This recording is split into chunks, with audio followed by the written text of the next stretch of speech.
நெல்லை மாவட்டத்தில் ஒரு ஊர் இருக்குது. அந்த ஊருக்கு பேர் சாத்தான்குளம். ஊருக்கு பேர் என்ன பேர்? என்ன ஆச்சரியம்னா அதுக்கு அடுத்த ஒரு பேர் பேய்குளம். எல்லாம் ஒன்றா குடும்பமாக வாசம் பண்ணுறாங்க அங்கே. முதல்ல சாத்தான்குளம், அதுக்கு ஒரு பேய்குளம், அதுக்கு முனிஞ்சிப்பட்டி, அது முனிப்பட்டி, எல்லாம் ஒன்றா இருக்கிறாங்க. அதுக்கு அடுத்தது தான் முதலூர்னு ஒரு ஊர். இந்த மஸ்கோத் அல்வான்னு ஒரு அல்வா வருது தெரியுங்களா? அது செய்கிறதே அந்த முதலூரில் தான். அங்கேருந்து தான் இந்த மஸ்கோத் அல்வா வருது. அதுக்கு அடுத்து மெய்ஞானபுரம் போகிற வழி, நாசரேத் போகிற வழிலாம் இருக்குது. பக்கத்தில் ஒரு கிராமம் இருக்குது, ஒரு ஊர் இருக்குது, பொத்தக்காலன் விளை. அந்த ஊருக்கு பேர் என்ன பேர்? பொத்தக்கால விளைனா யானைக்கால் இருக்கு இல்லையா, அதுக்கு அந்த ஊரில் பொத்தக்கால்ன்றாங்க. அதுக்கு ஒரு பேர் பொத்தக்காலம் விளை. அங்கே ஒரு மாதா கோயில் இருக்குது, ஒரு கேத்தலிக் சர்ச் இருக்குது. பழமையான மிஷினரிகள் காலத்தை கட்டின ஒரு பெரிய சர்ச்சு, பெரிய கேம்பஸ் அது. அங்கே என்ன பண்ணிட்டாங்கன்னா, அந்த ஹோலி வீக் இருக்கு இல்லையா, அந்த குருத்தோலை ஞாயிறுக்கு அடுத்த திங்கள் செவ்வாய் புதன், அந்த 3 நாளையும் என்ன போய் கேத்தலிக் சர்ச்சில் பேச கூப்பிட்டாங்க. அவனுக்கு எவனோ சொல்லிட்டு இருக்கான், அந்த ஆள் கேத்தலிக்னு சொல்லிட்டு இருக்கிறான். அவங்க என்ன பழைய ஆள் நினச்சுன்னு கூப்பிட்டுருக்காங்க. ஆக்சுவலி நாங்கள் போனால் அப்புறம் அவங்க சொல்லிட்டாங்க, போன உடனே சொல்லிட்டாங்க, இவர் கேத்தலிக் இல்லை, முன்னாடி நம்மகிட்ட இருந்தார், இப்போ வேலையை ஓடி போயிட்டார் இவர், அவரே போய் கூப்பிட்டீங்க. கூப்பிட்டாச்சு, வேற வழியே கிடையாது. என்ன பண்ணாங்கன்னா, ஏறக்குறைய 3000த்துக்கும் மேற்பட்ட ஜனங்கள். பக்கத்தில் கடற்கரை ஓரங்கள் நிறைய கிராமங்கள் இருக்குது. இந்த அது என்ன அணைஞ்ச சம்திங் நிறைய கிராமங்கள் வரிசையாக இருக்குது பக்கத்தில். அங்கேருந்தெல்லாம் வேன் லாரிலாம் பிடிச்சிட்டு ஆளுங்க மீட்டிங் வராங்க. ஒரு 3000த்துக்கும் மேற்பட்ட ஆளுங்க. என்னென்னா பெரிய பந்தல் மாதிரி போட்டு அந்த சர்ச் கிரவுண்டில். அந்த கோயிலில் ஒரு விசேஷம் என்னென்னா, திருக்கல்யாண மாதா. அந்த அம்மா பேர் என்ன பேர்? திருக்கல்யாண மாதா திருத்தலம். ஏன்னா கல்யாணம் ஆகாடும், அங்கே போய் அந்த மரத்தில் போயிட்டு மஞ்சள் கயிறு கட்டி போட்டால் கல்யாணம் ஆகிடும். சரியா? அந்த மாதிரி கோயில் அங்கே கொண்டு விட்டாங்க பேசுறதுக்கு. இப்போ சொன்னாங்க, நாங்கள் தப்பாக கூப்பிட்டுட்டோம் உங்களை, இப்போ ஆளை மாற்ற முடியாது, அதனால் ஒன்று செய்ய, நீ என்னென்னா பேசிட்டு போங்க, அல்லேலூயா மாத்திரம் சொல்லக்கூடாது. ஏன்னா அந்த உங்களுக்கு தெரியும் நினைக்கிறேன், இந்த பாஷனிக் ஃபுல்லாகவே என்ன செய்ய மாட்டாங்க, அல்லேலூயா. சர்ச்சில் கூட பார்த்தீங்கன்னா அல்லேலூயா ஒரு பாட்டு போடுவாங்க தெரியுங்களா, கேத்தலிக் சர்ச்சில். அந்த பக்கமே போனது இல்லையா? போயிருக்கீங்களா? சரி, அந்த பாட்டு பாடுவாங்களா, அது கூட பாட மாட்டாங்க. ஏன்னா அல்லேலூயா வெற்றியின் கீதம், துக்க நாட்கள்ன்றது பாடக்கூடாது. உங்களுக்கு தெரியுமே, மணிலாம் அடிக்க மாட்டாங்க. ஸ்டாச்சுஸ்லாம் பார்த்தீங்கன்னா கருப்பு துணிலாம் போட்டு கட்டி வச்சிருப்பாங்க. அது சொல்லிட்டாங்க, நீ என்ன வேணா சொல்லிட்டு போ, அல்லேலூயா முதல்ல சொல்லக்கூடாது. நமக்கு அது போடலைன்னா செய்தியே வராது. வேற வழியே இல்லை. போய் சொன்னாங்க, அல்லேலூயா சொல்லக்கூடாது, ஸ்ட்ரிக்டா சொல்லிட்டோம் உங்கள்கிட்ட. சரி, போயிட்டு அல்லேலூயா அல்லேலூயா முதல் பாட்டே அதுதான். பிரைத்துலாட். நம்ம ஆவி எப்பவும் செய்யாதுன்னு சொன்னா அர்த்தம் செய்யும். பிரைத்துலாட். அவன் சும்மா விட்டுருந்தா கூட நான் பாட்டு போயிட்டு இருப்பேன். அல்லேலூயா சொல்லாதன்னா நான் பாடிட்டேன், அவ்வளோதான். ஒரு ஸ்டான்ஸாக 16 அல்லேலூயா வரும் சார். சரி, இதுவே ரிப்பீட் வேற. பாடிடுவோம் அல்லேலூயா. என்னன்னா நமக்கு தான் தெரியுமே, பாட்டு பண்ணா தான் கை தட்டுவாங்க, எல்லாம் கை தட்ட ஆரம்பிச்சிட்டாங்க ஆளுங்க. பாட்டெல்லாம் முடிஞ்சிட்டு மெசேஜ் முடிஞ்ச உடனே வந்து கேட்டாங்க, அதான் சொன்னேன்ல அல்லேலூயா சொல்லக்கூடாதுன்னு. நீ சொல்லக்கூடாதுன்னு சொன்ன, பாடக்கூடாதுன்னு சொன்னியா? நான் பாடத்தானே பாடினேன், நான் எங்க சொன்னேன், பாடுனேன், அவ்வளவுதான். ஆனா அவங்க கூட கை தட்டினாங்க, நீங்க அது கூட கை தட்ட மாட்டேங்கிறீங்களே. அவங்களாவது கை தட்டினா, நீங்க ரெண்டுதான் ஒண்ணுதான். அவரே என் வெளிச்சமும் பாதைக்கு தீபமானா, அவரே என் வெளிச்சமும் பாதைக்கு தீபமானா. பாடிடுவோம் அல்லேலூயா அல்லேலூயா அல்லேலூயா அல்லேலூயா. பாடிடுவோம் அல்லேலூயா அல்லேலூயா அல்லேலூயா அல்லேலூயா. கர்த்தருக்கு காத்திருந்தா வெட்கப்பட்டு போவதில்லை. கர்த்தருக்கு காத்திருந்தா வெட்கப்பட்டு போவதில்லை. பாடிடுவோம் அல்லேலூயா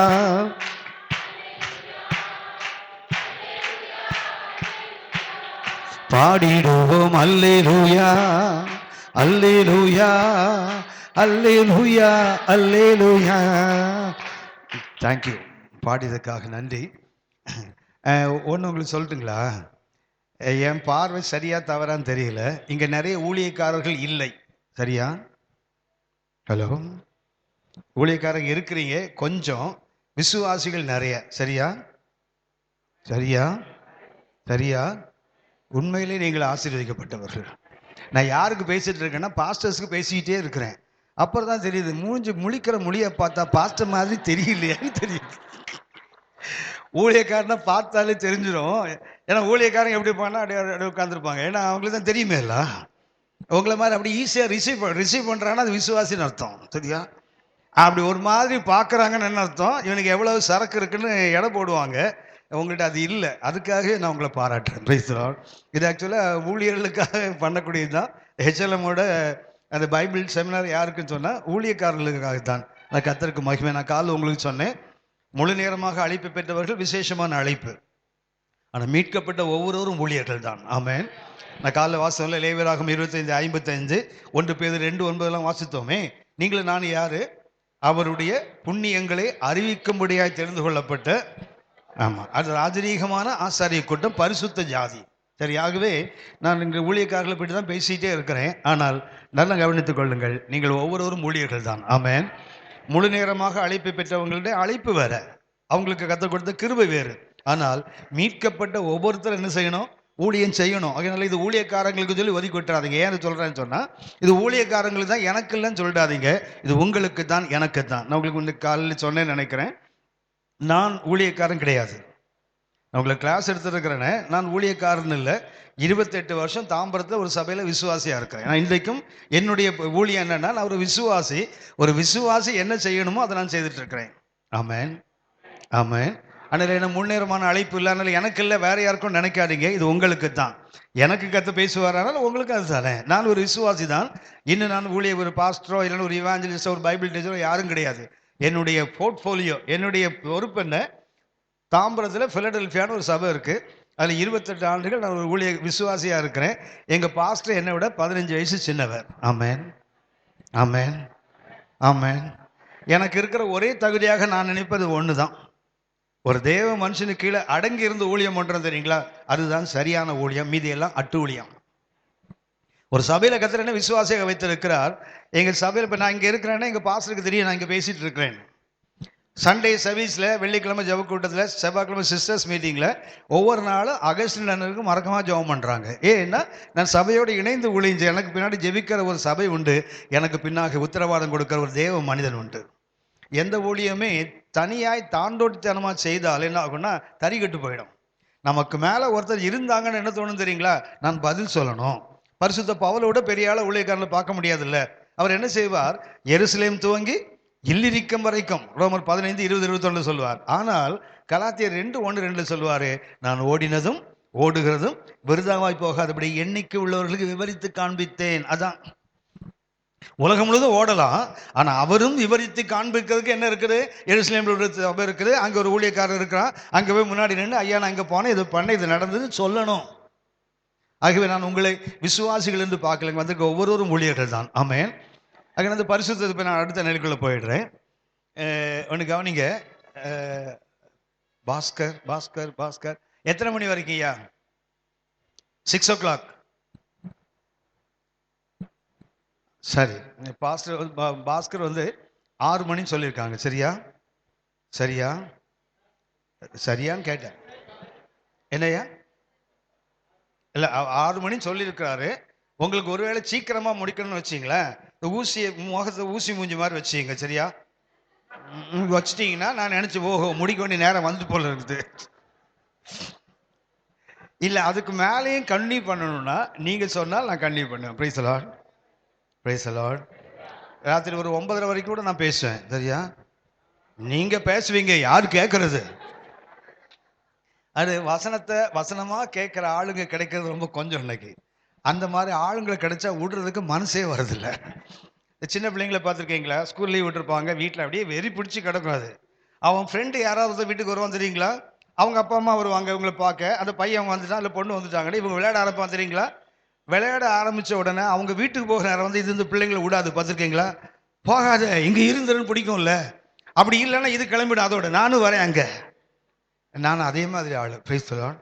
யாராவது என்கிட்ட மாட்டினாங்கன்னா போகாதீங்க விடாதீங்கன்னு பிடிச்சி வச்சிருவேன். சரியா? எஸ்கேப் ஆகி போகணும்னா ஒரே வழிதான், உங்க மூஞ்ச ஊசி மூஞ்சியா வச்சுங்க. சரியா? அப்படி மூஞ்செல்லாம் ஓடிக்கிட்டு எப்படா அந்த ஆள் முடிப்பான் அப்படி பார்த்தீங்கன்னா எனக்கு தெரிஞ்சிடும். சரியா? ஜெபம் பண்ணலாமா? ஜெபிப்போம், கர்த்தரை நோக்கி பார்ப்போம். எங்கள் அன்பின் பரலோக பிதாவே, நீங்க எங்களுக்கு கொடுத்திருக்கிற நல்ல நேரத்துக்காய், நல்ல வாய்ப்புக்காய், நல்ல ஐக்கியத்துக்காய், இந்த அன்புக்காய் நாங்கள் உமக்கு நன்றி செலுத்துகிறோம் ஐயா. எத்தனை கோடி கொடுத்தாலும் கிடைக்காத ஒரு அன்பை உடைய பிள்ளைகள் நடுவில் இந்த நாளில் காணும்படியாய் தேவரை கொடுத்திருக்கிற நல்ல வாய்ப்புக்காய் உமக்கு நன்றி. வேதத்தின் மகத்துவங்களை நாங்கள் காண எங்களுக்கு ஒரு பிரகாசமுள்ள மனக்கண்களை தந்தருளுவீராக. எங்கள் ஆண்டவர் இயேசுவின் மூலம் பிதாவே, ஆமென். நாம் காலையில் கவனித்தோம். மத்திய 24:48 கவனித்த வார்த்தை என்ன? ஒரு ஊழியக்காரன், அந்த ஊழியக்காரனுக்கு என்ன வார்த்தை சொன்னேன்? டூலாஸ் என்ற வார்த்தை. டூலாஸ் என்றால் அடிமை என்ற அர்த்தம். அந்த அடிமையினுடைய 4 தன்மைகளை கவனித்தோம். இத்தனை தன்மைகளோடு தான் எல்லாருமே ஊழியத்தை ஆரம்பிக்கிறாங்க. முதல் அடிமை என்றதுக்கு அர்த்தம் என்ன? அர்ப்பணித்தவன். ரோமர் 6:19. அடுத்தது என்ன? அடுத்தது யாரு? அறிவிக்கிறவன். எங்க? அப்போஸ்தலர் 16:17. அடுத்தது என்ன? அறியாதவன். யூதா 1ஆம் வசனத்தை கவனித்தோம். அதுக்கு அடிப்படையாக 2 கொரிந்தியர் 5ஆம் அதிகாரம் 6-17 கவனித்தோம். அவன் யார்? அவன் மாம்சத்தின்படி ஒருவரையும் அறியாதவன். அடுத்தது ஒன்றை கவனித்தோம். அவர் ஆவல் உள்ளவன். என்ன ஆவல் இருக்குது? அவர் நிழல் எனக்கு போதையா, அவருடைய நிழல் எனக்கு போதும். ஏன்? அந்த நிழல் என்ன இருக்குது? கிருபை இருக்குது. அந்த நிழலுக்குள்ள நிறைவான ஆசீர்வாதம் இருக்குது, அதுக்குள்ள பாதுகாப்பு இருக்குது, அதுக்குள்ள எனக்கு அரவணைப்பு இருக்குது. இதெல்லாம் எங்க இருக்குது? மாத்திரமல்ல, அருமையான கனிகள் அங்கே இருக்குது.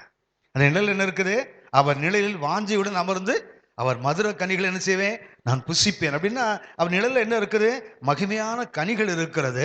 அதைத்தான் நாம் கவனித்தோம். இது தொடர்ந்து நான் பேசுகிறேன். அப்படின்னா அவன் என்ன செய்தான்? டிலே பண்ணார்.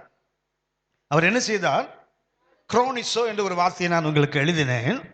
குரோனிசோ என்றால் அந்த வார்த்தைக்கு அர்த்தம் என்ன? கிரீக்கில் எழுதின அந்த வார்த்தை தான். குரோனிசோ என்றால் இப்படி தான் எழுதணும். அந்த ஆங்கிலத்தில் எழுதியிருக்கிற அதே வார்த்தையை கிரீக்கில் எழுதினா குரோனிசோ இப்படி தான் எழுதணும். இந்த குரோனிசோ என்றால் வார்த்தைக்கு அர்த்தம் என்ன? மேக்கிங் டிலே, காலதாமதம் செய்தல். அப்படியானால் ஒரு தேவனுடைய பிள்ளை இன்னைக்கு ஊழியக்காரர் என்ன பண்ணக்கூடாது? காலதாமதம் செய்யக்கூடாது. அப்போ டிலே பண்றதுக்கு எதிரான வார்த்தை என்ன? வேகமா போடுறது.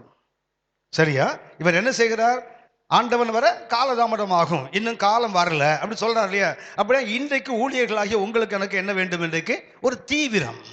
அவன்கிட்ட என்ன இருந்தது? ஒரு ஸ்லோனஸ். அவன்கிட்ட என்ன இருந்தது? ஒரு மெதுவாக. இப்பெல்லாம் வரமாட்டாரு, மெதுவா பார்த்துக்கலாம். என்ன செய்வோம்? அடிப்போம், புசிப்போம், வெறியரோடு சேர்ந்து குடிப்போம். அதுதான் வாழ்க்கை. அதாவது ஒரு சாதாரண ஒரு வாழ்க்கைக்குள்ள போயிட்டாங்க. காரணம் என்ன? அது குரோனிசோ. அவங்க வாழ்க்கையில செய்த தன்மை என்ன? அவங்கள ஸ்லோ ஆக்கிட்டு. அப்ப இன்றைக்கு என்ன தேவை சபைக்கு? ஒரு தீவிரம் வேண்டும். எஜமான் எப்போ வருவார்? அவர் வரட்டும், நான் என்ன செய்வேன்? அவரை சந்திக்க ஆயத்தம். உங்களுக்கு தெரியும் தானே, ரகசிய வருகை என்பது ஏசு இங்க வந்து சபையை கூட்டு போறதில்ல. அவர் மத்தியாகத்தில் வருவார். நாமெல்லாம் என்ன பண்ணுவோம்? போய் அப்படி போயிடுவோம்ல. அப்படின்னா அவர் தீவிரித்து வரும்போது நாமும் தீவிரிக்கணும்ல. ஹலோ, கர்த்ததாமே ஆரவாரத்தோடும் பிரதான துசத்தோடும் எக்காலத்தை வரும்போது நாம் கண்ணிமைப்படுதல் என்ன செய்வோம்? நீங்களும் நானும் என்ன செய்வோம்? முதல்ல உயிரோடு இருக்கவங்க என்ன செய்வாங்க? மறுரூபம், டிரான்ஸ்லேஷன். கர்த்தருக்குள் மரித்தவர்கள் அதுக்கு முன்னாடி என்ன செய்வாங்க? ரிசரக்ஷன். அந்த உயிர்த்தெழுதலும் அந்த மறுரூபமாக்கப்படுது நடக்கும். என்ன பண்ணுவாங்க? தீவிரித்து போவோம். அவரும் தீவிரித்து வருவார், நாம் என்ன செய்வோம்? அப்ப இன்றைக்கு என்ன வேண்டும்? இன்றைக்கு ஊழியம் செய்கிறவர்களுக்கு ஒரு தீவிரிக்கின்ற தன்மை. சங்கீதம் 2:12 அதுக்கு தான் வாசித்தேன். வழியிலே குமாரனுக்கு என்ன வரும்? இன்னைக்கு குமாரன் அடிச்சா அடி வாங்கிட்டே இருப்பார். இன்றைக்கும் இயேசு இப்படி இருக்க போறதில்லை. இன்றைக்கு அடிக்கப்பட்ட வண்ணமா இருக்கிற ஆட்டுக்குட்டி. இன்றைக்கு எப்படிப்பட்ட ஆட்டுக்குட்டி? அது அடிக்கப்படுகிற ஆட்டுக்குட்டி. மயிர் கத்திரிக்கிறவனுக்கு முன்பாக சத்தமிடாத ஆட்டுக்குட்டி. அந்த ஆட்டுக்குட்டிக்கு பேர் என்ன பேருன்னா கிரீக்ல ஆம்னோஸ். அதாவது ஆம்னோஸ் என்றால் அர்த்தம் என்ன? ஒரு பலியாடு சொல்லுது தெரியுங்களா? அடிக்கப்படுவதற்கு மயிர் கத்திற்கு முன்பாக சத்தமிடாத ஆட்டுக்குட்டின்னு போட்டிருக்கு இல்லையா? அதற்கு பயன்படுத்துகிற கிரேக்க வார்த்தை என்ன? ஆம்னோஸ். ஆம்னோஸ் என்றால் சாக்ரிஃபிஷியல் லேம், பலியிடப்படுவதற்கென்று கொண்டு போகப்படுகிற ஆடு. ஆனால் இந்த ஆடு இப்படியே டெய்லி அடி வாங்கிட்டு இருக்காது. ஒரு நாள் என்ன ஆயிடும்? ஆர்னியோன் என்ற ஒரு வார்த்தை மறுபடியும் பயன்படுத்தாங்க. இயேசுவுக்கு ஆடு என்பதற்கு புதிய ஏற்பாட்டில் 2 வார்த்தைகள். ஒரு வார்த்தை என்ன? ஆம்னோஸ். ஆம்னோஸ் என்றதுக்கு அர்த்தம் என்ன? சாக்ரிஃபிஷியல் லேம், பலியிடப்படுவதற்கு போகின்ற ஆடு. ஆனா ஆர்னியோன் என்றால் பலி வாங்க வருகின்ற ஆடுன்னு அர்த்தம். மெஜஸ்டிக் லேம், ராஜரீகமான ஆடு. இது அடிக்கப்பட்ட ஆடு போல அப்படியே அமைதியா போகும், மயிர்கத்து சத்தமிடாம இருக்கும், அடித்தால் குத்தினால் பேசாம வாங்கிட்டு இருக்கும். அது ஒரு காலகட்டம். ஆனால் அதே இயேசு ஒரு நாள் என்னவா மாறுவாரு? ஆர்னியோன். புதிய ஏற்பாட்டில் இந்த வார்த்தை 4 முறை, ஆனா இந்த வார்த்தை 32 முறை இருக்குது இயேசுவுக்கு. இயேசுவே ஆடு என்று சொல்வதற்கு புதிய ஏற்பாட்டில் ஆம்னோஸ் என்ற வார்த்தை 4 முறை தான். ஆனால் ஆர்னியோன் என்ற வார்த்தை 32 முறை, வெளிப்படுத்தின விசேஷத்தை மாத்திரம் இந்த வார்த்தை 28 முறை சொல்லப்படுகிறது. இந்த ஆர்னியோன், அதாவது இயேசுவுக்கு ஆடு என்பதற்கு சொல்லப்படுகின்ற வார்த்தை ஆர்னியோன், அதாவது மெஜஸ்டிக் லாம், ராஜரீகம் உள்ள ஒரு ஆடு. அப்ப இந்த ஆடு இப்படியே இருக்காது, ஒரு நாள் என்ன ஆயிடும், இப்படி ஆயிடும். அதைத்தான் சங்கீதம் 2:12 வாசிக்கிறோம், குமாரன் கோபம் கொள்ளாமலும். அப்ப இன்னைக்கு குமாரன் என்ன செய்யலாம்? கேத்தலிக் சர்ச்சில் பார்த்துருக்கீங்களா? இயேசுநாதர் எங்க இருப்பாரு? இயேசுநாதர் எங்க இருப்பாரு? கையில், சிலுவையில கையில் இருப்பாரு. அந்தோனியார் கையில மறக்காம இருப்பாரு, சௌரியார் கையில மறக்காம இருப்பாரு, சூசையப்பர் கையில மறக்காம இருப்பாரு, மாதா கையில கீழே விட்டுற மாட்டான். கீழே விட்டா அவர் வளர்ந்துருவார்ல, நடந்துருவார்ல. எடுப்பார் கைப்பிள்ளையாக இயேசு இருக்கணும். அப்படி தொடைய பிடிச்சி ஒரு திருவிழாம் பலார்னு ஒன்று அற விடலாம். ஏன்னா அவர் யாரு? குழந்தை இயேசு. பிரைத்தலாம். இன்னைக்கும் பாருங்களேன், சென்னையா இருக்கட்டும், பெங்களூரா இருக்கட்டும், குழந்தை இயேசு கோயில் எவ்வளவு பாப்புலர் தெரியுங்களா? நல்லா ஒத்துக்கிறாங்க. இயேசுநாதர் தான் இருக்கணும், எடுப்பார் கைப்பிள்ளை. பிரைத்தலாம். அந்தோனியா கையில இருந்து அப்படி குதிப்பாரு, சௌரியார் கையில போயிடுவார். பிரைத்தலாம். சௌரியார் இருந்து அப்படியே மாதா கையில. அதாவது என்னவா இருக்கிறார் அவரு? எடுப்பார், அது ஆம்னோஸ். ஆனா கேத்தலிக் பரவாயில்லன்னு சொன்னா நிறைய பேர் கோபம் வருது. இவர் கேத்தலிக்ல இருந்து வந்ததுனால கேத்தலிக்கே சப்போர்ட் பண்ணி பேசுறாரு, வேற அது வேற குறைய மேல. கவனிங்கள், என்ன அர்த்தம் தெரியுங்களா? அவங்க ரொம்ப குறை உள்ளவங்க, அவங்ககிட்டயே இவ்வளவு நிறைய இருக்குன்னா எங்கிட்ட அதை விட நிறைய இருக்கணும்ல. சொல்லுவது நோக்கம் என்ன? அவங்கள பாராட்டி சொல்வதற்கு இல்ல, குறைத்து சொல்ல. நாம் இன்னைக்கு அவங்கள்ட்ட இவ்வளவு நல்ல குணம் இருக்குத அப்படின்னா அதை விட எங்கிட்ட மேன்மையாக இருக்கணும்ல, அந்த நோக்கம் தான். அதனால இவர் கேத்தலிக்ஸ் அப்படியே நினைக்க வேண்டாம். கவனிங்க, கேத்தலிக் சர்ச்சிலேயாவது இயேசுநாதர் யாரு? எடுப்பார். ஆனா நம்ம சர்ச்சில் தொட்டில் கிடக்கிற பேபி. பேசலாம். ஹலோ, ஆராரோ ஆராரோ ஆரிராரோ. எங்க கிறிஸ்மஸ் காரில் தூங்கு தூங்கு, அவனாவது கையில தூக்கணும். நீ பாவி தொட்டில விட்டே இறக்க மாட்டேங்கிறேன், இன்னும் தொட்டில விட்டே வெளியே எடுக்க மாட்டேங்கிறிய. அந்த தொட்டில காட்டியே பிச்சை எடுத்து காசு வாங்கி சாப்பிட்டு காலம் தள்ளுறிய. ஹலோ, இதுக்கெல்லாம் சத்தம் வராதுன்னு தெரியும். கவனிங்க, அந்த கேரல் பாடுறதுக்கு ஒரே ஒரு நோக்கம், அந்த ஃபண்ட் ரைசிங் மாத்திரம் தானே. அதுக்கு பின்னாடி வேற என்ன இருக்குது? இயேசு பிறந்ததை பாடணும்னா எங்க போய் பாடணும்? ஆறுமுக வீட்டில் பாடு. ஏன் அகஸ்டின் வீட்டில் வந்து பாடுற? அவனுக்கு தானே தெரிவிக்கணும்.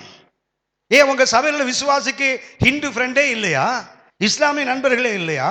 கேரல் பாடுங்க, அவன் வீட்டில் போய் பாடுங்க. ஒரு பாக்ஸில் கேக் வாங்கிட்டு கொடுத்து பாருங்க, வாங்கி சந்தோஷமா சாப்பிடுவான், வசனத்தையும் கேட்பான்ல. அகஸ்டின் வீட்டுக்கு ஏன் வேற வந்தால் தானே கவர் கிடைக்கும். முதல்ல கவரை கொடுத்துட்டு போயிடுறல.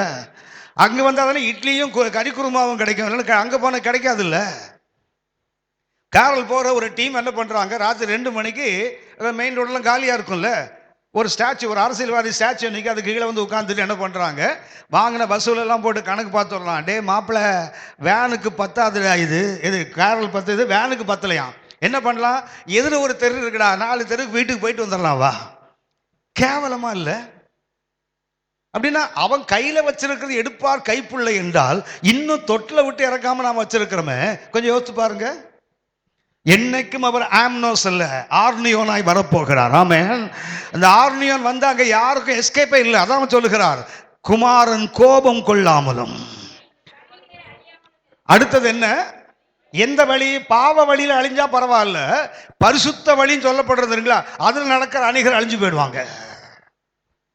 அதுதான் வருத்தம். இயேசுவாகிய வழியில நடக்கிறவங்க தான். வாசிங்க அது மறுபடியும், இந்த ஏசாயா 35 அதிகாரம் 8-9 வசனத்தை வாசிங்க. ஏசாயா 35, 8, 9. அங்கே பெரும்பாதையான வழி உண்டாயிருக்கும். அந்த வழிக்கு பேரு ஒன்னு ஹைவே, இரண்டாவது ஹோலிவே. வாசல் தான் இடுக்கமே தவிர பாதை என்ன கிடையாது, இடுக்கம் அல்ல. அது ஒரு பெரும்பாதை, ஹைவே. மாத்திரமல்ல, அந்த பாதைக்கு பேரு பரிசுத்த பாதை. என்ன நடக்கும் அப்படின்னா, பரிசுத்தவான்கள் நடப்பதற்கென்றே போடப்பட்ட ஒரு பாதை. தீட்டுள்ளவன் என்ன செய்ய முடியாது, அதுல நடக்க முடியாது. அந்த வழியில் நடக்கிறவர்கள், அதாவது புத்தி இல்லாதவனாக இருந்தாலும் அந்த வழிக்கு பேர் ஃபூல் ப்ரூஃப். ஃபூல் ப்ரூஃப் என்றால் முட்டாள் கூட வழி தப்பி போக முடியாத ஒரு வழி. அந்த வழிக்கு பேர் என்ன பேரு? பெரும்பாதை, பரிசுத்த பாதை. அதுல யார் நடப்பாங்க? தீட்டுள்ளவன் நடக்க முடியாது. அது எப்படிப்பட்ட பாதை? அது நடக்கிறவன் பேதைகளாக இருந்தாலும் வழி தப்பி போக மாட்டான். ஃபுல் ப்ரூஃப் வே. அசிமா அங்க என்ன கிடையாது? கொடிய மிருகங்கள் தீமை செய்கின்ற வழிகள் இல்லை, வராது, பானப்பட மாட்டாது. அந்த பாதையில் யார் மாத்திரம் தான் நடக்க முடியும்? இந்த பாதையில் நடக்கிறவனும் கெட்டு போயிடுவான். இந்த வழிகளில் இது அதாவது ஃபுல் ப்ரூஃப். யாரும் வெளியே போகவே முடியாது. தீட்டானது ஒன்று உள்ள வர முடியாது, தீங்கு செய்கின்ற ஒன்று வர முடியாது. ஆனா சங்கீதம் 2:12 வாசிக்கிறோம், வழியிலே குமாரன் கோபம் கொள்ளாமலும். அப்படின்னா அந்த வழியில நடக்கிறவங்களுக்கும் there's a danger. குமாரனுக்கு கோபம் வந்து விட்டால் வழியில நடந்தாலும் என்ன உண்டாகும்? சங்கீதம் 84:5 வாசித்து பார்த்தீங்கன்னா, வாசிங்க சங்கீதம் 84:5. உம்மிலே பலன் கொள்ளுகிறவர்களும் தங்கள் இருதயங்களில் என்ன வழி? அது செவ்வையான வழி என்பதற்கு பயன்படுத்துகின்ற எபிரேய வார்த்தை மெசில்லா போட்டிருக்குது. செம்மையான வழின்னு போட்டிருக்கு இல்லையா? அதுக்கு பயன்படுத்துகின்ற கிரேக்க வார்த்தை, மன்னிக்கணும், எபிரேய வார்த்தை என்ன? மெசில்லா. மெசில்லா மெசின்ற அர்த்தம் என்னங்களா? ரைஸ்ட் வே, ஹைவே. அதாவது பெரிய பாதை மாத்திரமல்ல, உயர்த்தப்பட்ட பாதை. உண்மையிலே பலன் கொள்ளுகிறவர்களும் தங்கள் இருதயங்களில் செம்மையான வழிகளை கொண்டிருக்கிறவர்களும் பாக்கியவான்கள் போட்டிருக்குது. அந்த போட்டிருக்கு இல்லையா? செம்மையான வழி என்பதற்கு என்ன பயன்படுத்துகிற வார்த்தை என்ன? மெஸ்ஸில்லா என்றால் என்ன? ரைஸ்ட் வே. அதாவது நிறைய சாலைகள் போயிட்டே இருக்கும், ஒரு ரோடு மாத்திரம் எப்படி இருக்கும்? கொஞ்சம் உயரமா இருக்கு பாருங்க. இப்போ நம்ம பார்த்தீங்கன்னா பாலங்கள் போடுறாங்க இல்லையா? நம்ம பாலம் என்ன ஆகும்? ஒரு கிலோமீட்டருக்கு முறையில்ல, அந்த இது முடியாது. இங்கே தொடங்கினால் பரலோகம் போய் தான் சேரும் அந்த பாதை. ஆமேன். அது என்ன பாதை? அது செம்மை. ஏன்னா அடுத்தது பாருங்க, அது நடந்து நினைச்சவானா சீயோனில் வந்து காணப்படுவான்னு போட்டிருக்கு இல்லையா? அவர் என்ன பாதை அது? மெஸ்ஸில்லா என்றால் என்ன? பரலோகத்துக்கு போகிற ஒரு உயர்த்தப்பட்ட பாதை. சாமானியன் வர முடியாது, அதுல ஏறவன் கீழே இறங்க முடியாது, கீழே விழுந்து மண்டையை வளைச்சு சாகலாம். இந்த வழியில் நடக்கிறவனும் என்ன செய்யப்படுவான்? கோபம் கொள்வதற்கு வாய்ப்பு. வழியிலே குமாரனுக்கு என்ன உண்டாகும்? கோபம் கொள்ளாமலும் வழியிலே நீங்கள் அழிந்து போகாமலும். அவர் என்ன செய்யணுமா? அப்ப என்ன பண்ண? Don't make delay. அதாவது என் ஆண்டவன் வர காலதாமதம் ஆகும் சொல்லி என்ன பண்ணாத? அடித்துக்கொண்டு புசித்துக்கொண்டு வெறித்துக்கொண்டு இருக்காத. நீ என்ன பண்ண? மேக் ஹேஸ்ட். என்ன செய்ய? Don't make delay. குரோனிசோ அல்ல. இன்னைக்கு என்ன வேண்டும்? மேக் ஹேஸ்ட். அங்க என்ன போட்டிருப்பாருங்க? வழியில கோபம் கொள்ளாமலும் அழிந்து போகாமல் இருக்கும்படி என்ன செய்யணும்? முத்தம் செய்யுங்கள். நல்ல கவனிங்க. கொஞ்ச காலம். கொஞ்ச காலம் என்றால் சங்கீதங்கள் எழுதப்பட்டது இயேசு கிமு 1000, அதாவது இயேசு பிறப்பதற்கு 1000 வருஷத்துக்கு முன்னாடி. அப்பவே சொல்லிட்டாங்க. என்ன சொல்லிட்டாங்க? கொஞ்ச காலத்தில். அப்படின்னா 3000 வருஷம் தாண்டி வந்திருக்கிறோம். இன்னும் கொஞ்ச காலம் எவ்வளவு கிட்ட வந்திருக்கும் பாருங்க. கொஞ்ச காலத்தில் அவருடைய கோபம் பற்றி எரியும். அதுக்கு என்ன செய்ய வேண்டும்? அவரை அண்டிக்கொள்ள. அந்த அண்டிக்கொள்ள வேண்டும் என்பதற்கு ஆங்கிலத்தில் பார்த்தீங்கன்னா ட்ரஸ்ட் என்ற வார்த்தையை பயன்படுத்துவாங்க. அண்டிக்கொள்ளுதல் என்பதற்கு பயன்படுத்துகிற வார்த்தை என்ன? ட்ரஸ்ட். அண்டிக்கொள் என்பதற்கு பயன்படுத்துகிற வார்த்தை என்ன? அவன் நம்பிக்கை வை. ட்ரஸ்ட். சரி, ஒன்று கேட்குறேன். நான் ஆங்கிலத்தில் எழுதிட்டு இருக்கிறேன், உங்களுக்கு கஷ்டமா இருக்குதா? இதை காலையில் கேட்டு தொலைச்சிருக்க கூடாதா அப்படிங்கிற மாதிரி பார்க்குறீங்க ஒரு சில. ஒன்றும் இல்லையே, ஆங்கிலத்தில் எழுதலாம்ல. நான் தமிழன் தான், தமிழ் எழுதுவேன். சரியா? தமிழ் கேவலமாக இருக்க எழுதுன பார்த்தா அது இங்கிலீஷே பரவாயில்லையா ஒரு மாதிரி இருக்குது. தமிழ் கேவலமாக இருக்க. அது ஒன்று தெரியுங்களா? எங்கள் தமிழ் ஆசிரியர் எனக்கு கொடுத்த சாபம். தமிழ் தமிழ் அந்த நல்ல தமிழ் எழுதுவேன், கை வேகமாக எழுதுனா கீழே கிரிக்கிடுவேன். ஏன் அப்படின்னா அந்த அம்மாவை படுத்தின பாடு காலேஜில். மிஸ்ஸஸ் நல்லதம்பின்னு ஒரு அம்மா இருந்தாங்க. அந்த அம்மா அந்த ஆரோ எடுத்து அடிக்கிறதெல்லாம் நமக்கு ரொம்ப வசதி இல்லை. ரப்பர் பேண்ட் போட்டு ஆரோ அடித்து அது பாட்டுக்கு போய் அது கொட்டையில போய் குத்திக்கும். அந்த அவ்வளோதான். சரியா? அது மாத்திரமில்லை, இந்த பிளேடை உடச்சி டெஸ்க்கு வச்சு தட்டினா ஒரு மாதிரி ஒரு மியூசிக்கல் இன்ஸ்ட்ருமெண்ட் சத்தம் வரும். அந்த அம்மா அப்படி போர்டு எழுத திரும்பினாங்கன்னா இங்கே டாங் டாங்னு ஒரு சத்தம் வரும், ஆரோ பறக்கும். திரும்பி பார்ப்பாங்க, இந்த பூனையும் பால் குடிக்குமாறு அப்படியே உட்காந்துருக்கணும். என்ன சொல்லுவாங்க தெரியுங்களா? அந்த அம்மா திரும்பி பார்த்து எல்லாம் அமைதியா உட்காந்துருப்பாங்க, எல்லாம் அக்கிரமம் பண்றது அமைதியா சொல்லுவாங்க. பிறவி குணத்தை பேய்க்கு கொடுத்தாலும் போகாது. தமிழ் ஆசிரியர்ல நல்ல தமிழ்ல திட்டுவாங்க. பிறவி குணத்தை பேய்க்கு கொடுத்தாலும். அந்த அம்மா கொடுத்த சாபம் இன்னைக்கு வரைக்கும் தமிழ் ஒழுங்கா எழுத வர மாட்டேங்குது. அந்த அம்மாவை படுத்தின பாட்டுக்கு தண்டனை இதுதான். கவனித்துக்கொள்ளுங்க. தமிழ்ல வேணா எழுதுறேன். அண்டிக்கொள்னு போட்டுருக்கு தெரியுங்களா? அதுக்கு ஆங்கில வார்த்தை என்ன? ட்ரஸ்ட். இதற்கு ஒரு எபிரேய வார்த்தை பயன்படுத்துறாங்க, காசா. அண்டிக்கொள்னு போட்டுருக்கு தெரியுங்களா? ஹலோ, நான் இப்ப தானே கேட்டேன், தமிழ்ல எழுதுறேன்னு சொன்னேன்ல, எழுதுங்க சொல்லிட்டு இப்படி முழிக்கிறீங்க. என்ன போட்டிருக்குது? அண்டிக்கொள் என்பதுக்கு ஆங்கிலத்தில் என்ன? ட்ரஸ்ட். உறுதியாய் பட்டுதல் கொள்ளுன்னு அர்த்தம் இல்லையா? ஆனால் அதுக்கு பயன்படுத்துகின்ற அந்த கிரேக்க எபிரேய வார்த்தை என்ன? காசா, அண்டிக்கொள். அதன் அர்த்தம் என்ன என்றால் டு ஃப்ளீ ஃபார் ப்ரொடெக்ஷன். அண்டிக்கொள் என்பதற்கு அர்த்தம் என்ன? பாதுகாப்புக்காக அவரை நோக்கி தீவிரித்து ஓடு. வழியிலே குமாரன் கோபம் கொள்ளாமலும் வழியிலே நீங்கள் அழிந்து போகாமலும் கொஞ்ச காலத்துடைய கோபம் பற்றி எறிய போகிறது. அவரை அப்ப என்ன செய்ய வேண்டும்? ஒரு ஊழியக்காரர் என்ன பண்றான்? Is making delay. என்ன பண்ணிட்டு இருக்கிறான்? வர காலதாமதமாகும். ஆகவே என்ன செய்யலாம்? சாப்பிடலாம், அடிக்கலாம், கொல்லலாம், வெறியா இருக்கலாம், இப்படி பண்ணிட்டு இருக்கிறான் இல்லையா? ஆனா இன்றைக்கு ஊழியர்கள் என்ன செய்ய வேண்டும்? You have to flee for protection. நாம் இன்றைக்கு என்ன செய்யணும்? தீவிரமாக தீவிரித்து எதுக்கு ஓடணும்? பாதுகாப்புக்காக ஓட வேண்டும். இன்னைக்கு நீங்களாலும் தீவிரிக்க வேண்டிய 7 கருத்துக்களை கொஞ்சம் வேகமா சொல்லி கடந்து போகிறேன். 1, நாம் எதற்கு முதல்ல தீவிரிக்க வேண்டும்? சகரியா 8ஆம் அதிகாரம் 21ஆம் வசனம். சகரியா 8ஆம் அதிகாரம் 21ஆம் வசனம். ம் ம் ம் ம் ம் ம் ம் இல்லைம்மா, அது தீவிரித்து அதில் இருக்கா? சகரியா 8ஆம் அதிகாரம் 21 மறுபடியும் வாசிங்க. ம் ம் முதல்ல எதுக்கு தீவிரிக்க வேண்டும்? தேவனை தேட. இன்னைக்கு நீங்கள் நானும் சும்மா உட்கார்ந்து இருக்கிற காலம் அல்ல. அவர் வரட்டும், வந்து அவர் பார்க்கட்டும்னு காத்திருக்க கூடாது. நாம் என்ன செய்யணும்? அவரை தேட வேண்டும். இது தேடுகின்ற காலம். எதற்கு தேட வேண்டும்? தீவிரித்து. சும்மா சாதாரணமா கேஷுவலா வரும்போது பார்த்துக்கலாம், இல்லைன்னா நமக்கு முடியும் போது அவரை தேடி போகலாம் அல்ல. என்ன செய்யணும்? அவரை தேடுவதற்கு என்ன செய்யணும்? தீவிரிக்க வேண்டும். 2வது எதற்கு தீவிரிக்க வேண்டும் பாருங்க. லூக்கா 2:16. லூக்கா 22:16. லூக்கா 2:16 16. லூக்கா 2ஆம் அதிகாரம் 16ஆம் வசனம். தீவிரமாய் வந்து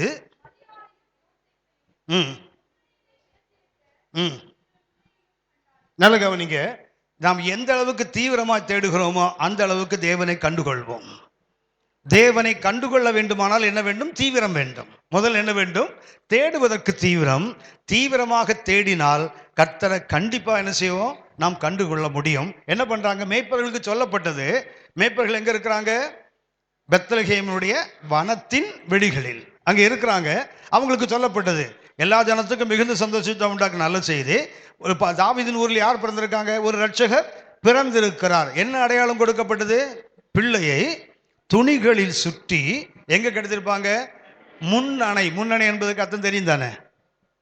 முன்னணை என்றால் அர்த்தம் என்ன? ஆமா, சரி. ஆங்கிலத்துக்கு பேரு மேஞ்சர். ஆங்கிலத்தில் அதுக்கு பேரு மேனேஜர் இல்ல, மேஞ்சர். சரியா? இந்த மேனேஜர்ல மேஞ்சர் என்றால் அதுக்கு அர்த்தம் என்ன? முன்னணை என்றால் குதிரைகள் அல்லது கழுதுகள், கோவேறு கழுதை அல்லது குதிரைகளுக்கு புல்ல கீழே போட்டா சாப்பிடாது.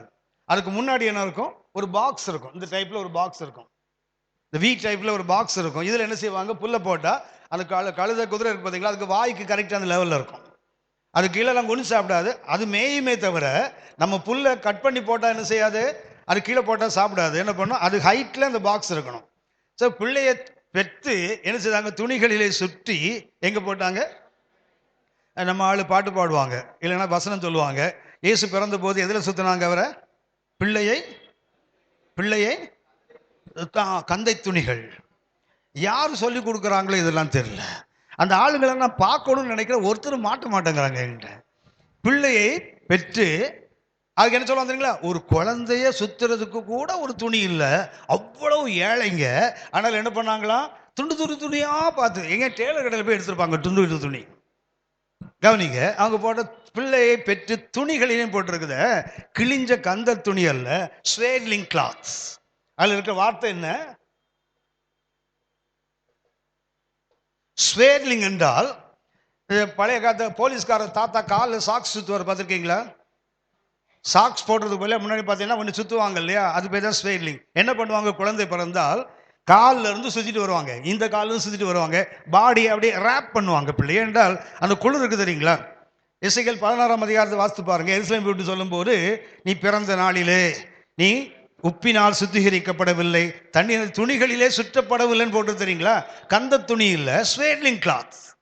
அது செத்து போனவனுக்கு என்ன பண்ணுவாங்க, அது ஸ்வேட்லிங் தான். உயிரோடு இருக்கிற பிள்ளைக்கு, பிறந்த பிள்ளைக்கு என்னதான் சுற்றுவாங்க யூதர்கள்? ஸ்வேட்லிங் கிளாத். காலில் தனியாக சுற்றுந்த கால் தனியாக சுற்றுவாங்க. இங்கே வந்தோன்னா மொத்தமாக சுற்றி என்ன பண்ணுவாங்க, இது வரைக்கும் வச்சுட்டு இங்கே சுற்றுவாங்க. செத்தவனுக்கு மொத்தத்தையும் மூடிடுவாங்க, குழந்தைக்கு மூக்கையும் கண்ணையும் விட்டுட்டு மூடுவாங்க. Price the Lord. ஸ்வேட்லிங்கில் இவ்வளோதான் வித்தியாசம். பிறக்கிறவனுக்கும் சாகிறவனுக்கும் ஸ்வேட்லிங் கிளாத் தான். ஆனால் என்ன இருக்கும், கண்கள் மூக்கு மாத்திரம் குழந்தைக்கு விட்டுட்டு, ஏன்னா அது உயிரோடு இருக்கணும்ல. செத்தவனுக்கு அந்த ரெண்டும் தேவையில்லை, மொத்தமாக சுற்றிடுவாங்க. அது கந்தை துணிகள் அல்ல, ஸ்வேட்லிங் கிளாத். அதாவது குழந்தைகளை ரேப், அது சுற்றுறதுக்குன்னே தனியாக துணி இருக்கு, அதில் தான் சுற்றி வச்சாங்க. சரி, போகட்டும். இந்த மேய்ப்பர்களுக்கு என்ன அடையாளம் சொல்லப்பட்டது? நீங்கள் போங்க, பிள்ளை என்ன செய்வாங்க, துணிகளிலே சுற்றி எங்கே போட்டிருப்பாங்க, முன்னணையில் கிடத்திருப்பதை நீங்கள் காண்பீங்க. வந்து பார்த்துட்டாங்கல்ல. எப்படி வந்து பார்த்தாங்க? தீவிரம், தீவிரம். எனக்கு என்ன ஆச்சரியம் தெரியுங்களா? கிழக்கிலிருந்து ஞானிகள் புறப்பட்டாங்க தெரியுங்களா? புறப்பட்டாங்களா? வழியில கிழக்கில் விட நட்சத்திரத்தை கண்டு வந்தோன்னு சொன்னாங்க இல்லையா? எவ்வளோ நாள் வந்தாங்க, டிராவல் பண்ணாங்க? 2 years. ஏன்னா அவர்கள் இங்கே வரும்போது என்னாச்சு இயேசுவுக்கு, ஏன்னா அவங்க சொன்ன திட்டமான காலத்தின்படி அதை விசாரித்து என்ன பண்ணா, ஏறுவது 2 வயசுக்கு கீழ்பட்ட பிள்ளைகளை கொல்லணும்னு சொன்னான் இல்லையா? மாத்திரமல்ல, அவங்க வரும்போது இயேசுநாதர் மாட்டு தொட்டில் இல்லை, எங்க இருந்தாரு? வீட்டில் இருந்தார். போட்டு நட்சத்திரம் எங்க வந்து நின்றுது? வீட்டில் வந்து நின்று. மத்திய 2:10 வாசித்து பாருங்க. அந்த பிள்ளை இருந்த வீட்டுக்கு மேலே வந்து நின்னது. அது எங்க இல்லை? மாட்டுக்கொட்டான்னு சொல்லி கொடுத்தாங்க. இன்னைக்கு வரைக்கும் நம்ம அது மறக்க, அது சில அந்த பாரம்பரியங்கள் இருக்கு தெரியுங்களா, நம்ம மண்டைக்குள்ள ரொம்ப ஈஸியா நுழைஞ்சிரும். வசனம் நுழையுதோ இல்லையோ, இந்த கட்டுக்கதை கற்பனைலாம் ஈஸியா நுழைஞ்சிரும். கவனிங்க, இயேசு பிறந்தது மாட்டுக்கொட்டா இல்லையா? கவனிங்க, இப்படி இந்த ஒரு வார்த்தையை பார்த்து படித்து கேட்டு கேள்விப்பட்டிருக்கீங்களா? இன் என்றால் என்ன? சத்திரம். சத்திரத்தில் வந்தா யார் தங்குவாங்க? வழிப்போக்கன் தங்குவான். வழிப்போக்கன் நடந்து வந்தானா, கழுதையில் வந்தானா, குதிரையில் வந்தானா? கழுதையில் வருவான்ல, அது தங்குவதற்கு அதுக்கு பேர் என்ன பேரு? ஸ்டேபிள். வந்த ஆள் தங்குறதுக்கு இது இன். ஆனா அவனுடைய வாகனங்கள் கழுதை குதிரை எல்லாம் தங்குறதுக்கு எங்க? ஸ்டேபிள். இதுக்கு பேர் என்ன? லாயம் என்று. குதிரை லாயம், குதிரைகள் தங்குகின்ற அந்த ஸ்டேபிள் சொல்லுவாங்க. ஒரு தேவ மனுஷன் இப்படி சொல்றாரு, why God chooses a stable. கர்த்தர் ஏன் போய் ஒரு மாட்டுக்கொட்டா இல்லை, சரியா? இது என்ன? குதிரை லாயம். இல்லைன்னா கழுதைகள் கட்டுற இடம். ஆள் வந்தா சத்திரத்தில் தங்குவான், அவனுடைய வாகனங்கள் எங்க தங்கும்? இதுல தங்கும். இதுக்கு பேர் என்ன பேரு? ஏன்டா ஸ்டேபிளை கர்த்தர் செலக்ட் பண்ணான்னா, he want to be more stable. சத்திரத்தில் பிறந்த என்ன ஆயிடுவான்னா, வந்து போயிடுவான். தெரியுங்களா? சத்திரத்தை எத்தனை நாள் இருப்பான்? 2 நாள் 3 நாள் தற்காலிகமாக போயிடுவானா? Why God chooses a stable? He want to be more stable in the human heart, so he selected a stable. Praise the Lord. தேவன் யோசித்து பாருங்களேன், தேவனுடைய கிருபை எவ்வளோ பெருது பாருங்க. சரி, போகட்டும். 2 வருஷம் சுத்திட்டு வந்தாங்கல்ல, இவர் தூங்குகிறார். போகட்டும் எண்ணிங்களா? சும்மா கதை கேட்ட உடனே 2ன்றீங்க பாருங்க. ரெட்டை இல்லையா? சரி, 2 ஆண்டுகள் அவங்க நடந்து இரவு தான் டிராவல் பண்ண முடியும், பகல டிராவல் பண்ண முடியாது. நான் நட்சத்திரத்தை பார்த்து வராங்க. அவ்வளவு பாடுபட்டு வந்து என்ன பண்றான், பெத்லகேம்ல வந்து கேட்கிறாங்க, யூதருக்கு ராஜாவாக பிறந்திருக்கிறவர் கிழக்கில் விட நட்சத்திரத்தை கண்டு அவரை பணிதுகொள்ள வந்தோம். உடனே ஏரோது என்ன பண்றாரு, வேத பாரகன் அழைத்தார், பிரதான ஆசாரியர்கள் அழைத்தார். என்ன கேட்டாரு? மேசியா எங்கே பிறப்பார்? ஒன்று அவங்க என்ன பண்ணல, இருங்க இருங்க நாங்கள் பைபிளை தேடி பார்த்து சொல்கிறோன்னா சொன்னாங்க. உடனே சொல்லிட்டாங்க, அவர் யூதியாவில் பெத்லகேமில் பிறப்பார். அது ஏனென்றால் மீகா 5:2 சொல்லி இருக்குது, எப்பிராத்தா எனப்பட்ட பெத்லகேமே சொல்றாங்கல்ல. அப்போ அவங்களுக்கு என்ன தெரியுது, ஏசு எங்கே பிறப்பார்? எப்பிராத்தாவில் உள்ள பெத்லகேமில் அவர் பிறப்பார்னு அவருக்கு தெரியுது. எருசலேமுக்கும் எப்பிராத்தாவுக்கும் எவ்வளோ தூரம்னா வெறும் 8 மைல் தான். 2 ஆண்டுகள் டிராவல் பண்ணி ஒருத்தன் வந்துட்டு என்ன சொல்கிறான், அப்படி நட்சத்திரத்தை கண்டு பணிந்து கொள்ள வந்தோம். சரி, என்னதான் ஒரு பைத்தியக்காரன் 4 பேர் சொல்கிறானுங்களே, என்னதான் இருக்குன்னு போய் பார்த்துட்டு வரணும் தானே. அந்த தேவனை காண வேண்டும் என்ற அந்த ஆர்வம் இல்லை பாருங்க ஜனங்களுக்கு. அவங்களாவது 8 மைல். ஆனால் இந்த இவங்க இந்த மேய்ப்பர்கள் வந்தான் தெரியுங்களா, அவ எங்க வனத்தின் வெளிகளில் கேட்டாங்க, ஊருக்குள்ள வந்துட்டான். அவங்க இருந்தது எங்க, பெத்லகேமுடைய வனத்துல தான். அதாவது ஊருக்கு அடுத்தது நிலம், அடுத்தது வயல், வெளி. அந்த வெளியில தான் இருக்கிறாங்க. வந்து ஊருக்குள்ள வந்தாங்க. குழந்தைய பார்த்துட்டு என்ன பண்ணாங்க தெரியுங்களா, பிரசித்தம் பண்ணி கொண்டே போனான்னு போட்டிருக்குது. சும்மா போகல, இயேசுவை கண்டுவிட்டு என்ன சொன்னாங்க, இங்க தேவ குழந்தை ஒன்று சொல்லிட்டு போறாங்க இல்லையா. அந்த ஊர்ல உள்ளவனுக்கு கூட உள்ள வந்து பார்க்க விருப்பம் இல்லை பாருங்க. எருசலேமிலிருந்து எப்பிராத்தாவுக்கு வரணும்னா கொஞ்சம் தூரம் நடந்து வரணும், ஏறக்குறைய ஒரு 5-6 மணி நேரம் நடக்கணும். ஆனால் பெத்லகேமுக்குள்ள அந்த ஊர்ல பார்த்துட்டு சொல்றானுங்க, அதை கூட பார்க்க போக முடியல. ஏனென்றால் தீவிரிக்கின்ற அனுபவம் இன்றைக்கு அநேகருக்குல்ல. நல்ல தெரியும், இதுதான் உண்மை, இதுதான் சத்தியம் இங்க சொல்லப்படுகிறது. ஆனா வர நிறைய பேருக்கு மனதில்ல. கட்டுக்கதைகளையும் கற்பனைகளையும் இல்லாததையும் பைபிள் இருந்து சொன்னா கேட்க ஆள் கூட்டம் கூடி வருது இல்ல. சத்தியத்தை சொன்னால் என்ன வரல ஆள் வர. ஏன்னா அந்த அவரை காண்பதற்கு அந்த தீவிரம் இல்லை அவங்களுக்கு. என்ன இல்லை, அந்த காசா என்று சொன்னேனே அது இல்லை. ஓடி வந்து என்ன செய்யணும், அவருக்குள் வந்து அடைக்கலம் புகுந்து கொள்ள வேண்டும் என்ற அந்த ஆர்வம் இல்லை பாருங்களேன். 3வது ஒன்றை சொல்லுகிறேன், எதற்காக தீவிரிக்க வேண்டும்? இன்னைக்கு காலம் தாழ்த்துகிற காலம் அல்ல, நீங்கள் நானும் தீவிரிக்க வேண்டிய காலம். தேவனை காண 3வதாக எதற்கு நீங்கள் ஓட வேண்டும்? அவரது அழைப்பை ஏற்க. எதற்கு நீங்கள் நானும் இன்றைக்கு தீவிரிக்க வேண்டும்? தேவனுடைய அழைப்பை ஏற்றுக்கொள்ள. ஏசாயா 5ஆம் அதிகாரம் 26ஆம் வசனத்தை வாசிங்க. Book of Isaiah chapter 5 and verse 26. ஏசாயா 5:26. அவர் தூரத்தில் உள்ள ஜாதியாருக்கு ஒரு கொடியை ஏற்றி பூமியின் கடையாந்தரங்களுக்கு என்ன செய்கிறார்? பயில் காட்டி அழைக்கிறார். எதுக்கு ஓடி வர்றாங்க தெரியுங்களா? தேவன் ஒரு அழைப்பை கொடுக்கிறார். யாருக்கு? புறவினத்து மக்களுக்கு. ஏசாயா 5:26 யாருக்கு? தூரத்தில் உள்ள ஜாதிகளுக்கு என்ன பண்றாரு? ஒரு கொடியை ஏற்றி அவர்களுக்கு பயில் காட்டி அழைக்கிறார். அவங்கள எப்படி ஓடி வராங்க? தீவிரித்து ஓடி வரானா. புறஜாதிகளே கர்த்தருடைய அழைப்பை தீவிரித்து ஓடி வராங்களே. இன்னைக்கு நீங்கள் நானும் அழைக்கப்பட்டவர்கள். அழைக்கப்பட்டவர்களுக்கு என்ன செய்யக்கூடாது? we are not supposed to make delay. no chronicso in our life. நம்ம வாழ்க்கையில அந்த காலதாமதம் என்பது கூடாது. ஏனென்றால் இது தீவிரிக்க வேண்டும். புறஜாதிகளே உளுந்தடிச்சு ஓடி வருவானா. கர்த்தர் ஒரு கொடியை ஏற்றி பயில் காட்டி அழைத்தால் பூமியின் கடையாந்திரத்திலிருந்து ஓடி வருவானாம். யார் அவர்கள்? பூமியின் புறஜாதி மக்கள். ஒரு ஜென்டைலுக்கு அந்த ஸ்பிரிட் இருக்குது. ஆனா கர்த்தருடைய ஊழியம் செய்கிறவர்களுக்கு தீவிரித்தல் இல்லை பாருங்கள். எதற்கு? அவர் அழைப்பை ஏற்க. 4வது ஒன்றை சொல்லுகிறேன், அவரை அழைக்க. முதல்ல அழைப்பை ஏற்க. அடுத்தது என்ன?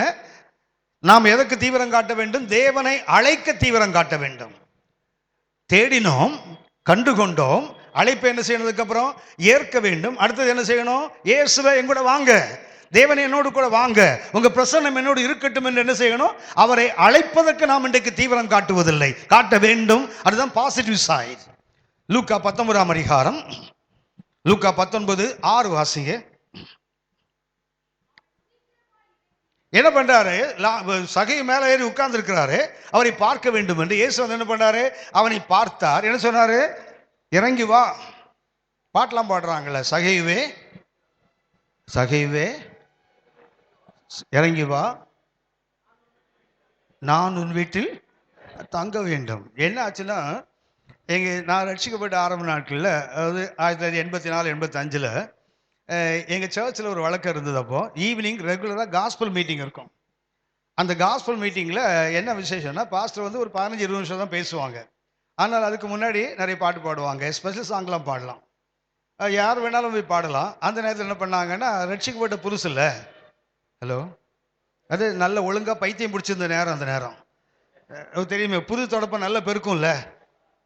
ரட்சிக்கப்பட்டவெல்லாம் புதுசாக நல்லா தொடப்பான். அதுக்கப்புறம் தேஞ்சு அது தொடப்ப கட்டியா மாதிரி வரோம் போகிறோன்னு குத்திட்டு உட்காந்துருக்கிறதுக்கு அப்புறம் முதல்ல கொஞ்சம் அந்த ஸ்டேஜ் போய் உட்கார்ந்துருந்த போது எங்கள் பாஸ்டர் கேட்குறாங்க, புது பாட்டு யாருக்காவது தெரியும்னா முன்னே வந்து பாடலாம். நான் அப்படி 100 மீட்டர்ஸ் டேஷில் உட்காந்து கூப்பிட்டோன்னா ஓடி போயிடணும். ஏன்னா எங்கள் company Ashok land prayer group மூலமாக ஒரு மீட்டிங் நடத்தினோம். அதுக்கு ஒரு ஊழியக்காரர் வந்திருந்தார். அவர் இந்த பாட்டை பாட்டார், சகைவே இறங்கி வா நான் உன் வீட்டில். ரட்சிக்கப்பட்டவனுக்கு எல்லாம் புது பாட்டு தானே, அப்போ தானே போயிருக்கிறோம். புது பாட்டு. நான் அன்னைக்கு சண்டேக்கு இதை கேதர் பண்ணிட்டேன், எப்படி இன்னைக்கு கலைக்கணும் சபை. இன்னைக்கு போயிட்டு உட்கார்ந்து எங்கள் பாஸ்டர் கேட்டார், யார் இன்னைக்கு புது பாட்டு பாடு. ஆனால் பாஸ்டர் வாங்கினார். நேர போய் நின்று சகையுவே இவ்வளோதான் பாடினேன். ஜனங்கள்லாம் இறங்கி வா, நாங்கள் இறங்கியே போயிட்டேன். நாங்கள் நான் நினைச்சேன் இது எனக்கு புது பாட்டுன்னா, அது பழைய தேஞ்சு போன பாட்டு. அது லிட்டரலா நான் சகைவேன் அவ்வளவுதான், இறங்கி வாடினாங்க. இது மரியாதை இல்லை, இறங்கியே போயிட்டேன். நான் பாடினது போதும். கவனிங்க, மரத்துக்கிட்ட போய் என்ன பண்றாரு சகைவே. எனக்கு அடிக்கடி வேடிக்கையா நினைச்சு பார்ப்பேன், மரத்துல ஒருத்தர் தான் இருக்கிறான். ஹலோ, மரத்துல யார் இருக்காங்க? அவன் ஒருத்தன் தான். இறங்கி வேணா இறங்கி வந்திருப்பார்ல. ஏன் பேரை சொல்லி அழைச்சாரு உங்களுக்கு தெரியும் நினைக்கிறேன். சகை என்பதற்கு நீதிமான் என்ற அர்த்தம். சாக்கியூஸ் என்ற அந்த பேருக்கு அர்த்தம் என்ன? Righteous one. சாதோக் என்று பழைய ஏற்பாடுல சாதோக். ஹலோ, அகிமாசன் ஒருத்தர் இருந்தால் 2 சாமுவேல் 18:19 சாதோக்கின் குமாரன் ஆகிய அகிமாஸ். சாதோக் என்றால் நீதிமான் என்ற அர்த்தம். சாதோக்கினுடைய இன்னும் அந்த கிரீக் வடி வந்தால் சாக்கியூஸ். சகை என்பது சாதோக் என்ற பழைய ஏற்பாட்டு பேரினுடைய ஒரு மறுவடி வந்தான். சாதோக் என்றால் நீதிமான் என்ற அர்த்தம். அப்படின்னா இவர் யாரு? மேல உட்கார்ந்துருக்காரு இல்லையா? ஏன் மேல உட்கார்ந்துருக்காரு? ஒண்ணு குள்ளன் மாத்திரமல்ல, கூட்டத்துக்குள்ள மாட்டினா அவன் மிதிச்சே கொன்னுட்டு இருப்பான். ஏன்னா இதுதான்டா வாய்ப்பு. ஆளுக்கு ஒரு குட்டு வச்சே கொன்னுட்டு இருப்பான். ஏன்னா அநியாயமா வசூல் வச்சுக்கிறவன்ல மாட்டினான்டா. அன்னைக்கு அவன் குள்ளனா இருந்தது மாத்திரமல்ல, அவன் உயிருக்கும் பாதுகாப்பு வேணும், இயேசுவையும் பார்க்கணும். மேலே ஏறி உட்கார்ந்துருக்கிறான். இயேசுநாதர் என்ன கூப்பிட்டார் அவனை? அது உலகம் அவனை பாவி என்று சொல்லி அவனை மேலே உட்கார வச்சிருக்குது. ஆனால் இயேசு வந்து நீதிமானே இறங்கிவான் கூப்பிட்டார். பாருங்களேன், அதுதான் தேவனுடைய தன்மை. நாம் பாவி என்று ஒருத்தரை தள்ளுவான், அவர் என்ன செய்வா தெரியுங்களா? அவனுடைய நல்ல குணத்தை தான் பார்க்கிறார் கர்த்தர். எது பார்க்குறாரு? நீதிமானே இறங்கி வானார்லே வந்துட்டான். அவர் நான் யோசிப்பேன், ஒருத்தன் தானே இருந்தான், ஏன் பேரை சொல்லி கூப்பிடணும்? அதே நேரத்தில் பாருங்களேன், லாசர் கல்லறைக்குள்ள இருந்தார்ல, இருந்தாரா? அங்க போய் வெளியே வா அப்படின்னு என்ன இருக்கும்? அவன் பரம்பரை மொத்தம் வந்திருக்கும். என்ன உள்ள அவன் தாத்தா பாட்டி அம்மா அப்பா எல்லாம் செத்தவன்லாம் உள்ளதான் இருக்கிறான். ஸோ அங்க பேரை சொல்லி கூப்பிட்டா நியாயம். இங்க ஏன் பேரை சொல்லி கூப்பிடணும்? அவன் எப்படி கூப்பிடுறாரு? நீதிமான். உலகம் ஒன்ன பாவின்னு சொல்லட்டும், ஆனா நான் இப்படி பார்க்கிறவனே நீதிமான் ஆக்குகிறவர். நீதிமான் ஆக முடியாது, என்ன செய்யணும்? நீதிமானாக நம்மை. அந்த ஆயக்காரன் பாவி உங்களுக்கு தெரியுமா? லூக்கா 18:11 முதல் பார்த்தீங்கன்னா 2 பேரும் வராங்க இல்லையா? அவன் அல்ல, இவனே நீதிமான் ஆக்கப்பட்டவன். ஆகையினால நாம தான் பரிசேயன் பாவி என்று பார்ப்போம். தேவன் அப்படி பார்ப்பதில்லை. நீதிமான் ஆக்கப்படுவதற்கு அர்ப்பணிக்கிறானா, அதுதான் தேவை. இவன் என்ன செய்கிறான்? அவனை இறங்கி வான்னு கிடுகிடுன்னு இறங்கி வந்து என்ன பண்றான்? அவரை அழைக்க, ஆண்டவரே வாங்க, எங்க வீட்டுக்கு வாங்க. எதை காட்டினான்? வேகமா இறங்கி வந்து தீவிரம் எதற்கு? அவரை அழைப்பதற்கு. 5வது ஒன்றை சொல்லுகிறேன், எதற்கு நீங்கள் அன்றை தீவிரிக்க வேண்டும்? லூக்கா 1ஆம் அதிகாரம், லூக்கா 1ஆம் அதிகாரம் 39:40. மரியாள், எத்தனை மரியாள் எழுந்தாங்க? எத்தனை மரியாள் எழுந்தாங்க? எத்தனை மரியாள் எழுந்தாங்கன்னு கேட்டேன். ஒரு 4-5 மரியாள் எழுந்த மாதிரி இருந்தது. மரியாள் எழுந்தன்னு உடனே 4-5 மரியாள் எழுப்பி விட்டுறீங்க போல. ஒரு மரியாள் தான், 4-5 பேர் எழுப்பி விட்டுறாதீங்க, ஒண்ணுக்கே நம்மளால தாங்க முடியல. வாசிமா. அந்நாட்களில் மரியாள் எழுந்து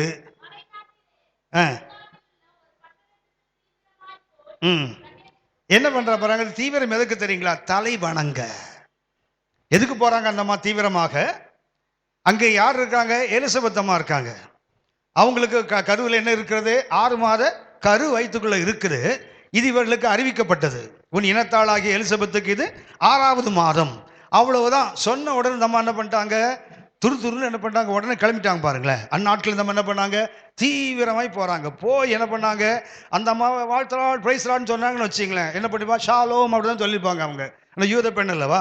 ஷாலோம், சமாதானம் உண்டாகட்டும் சொன்னாங்களோ இல்லையோ, உள்ள இருந்த ஒருத்தன் என்ன பண்ணா?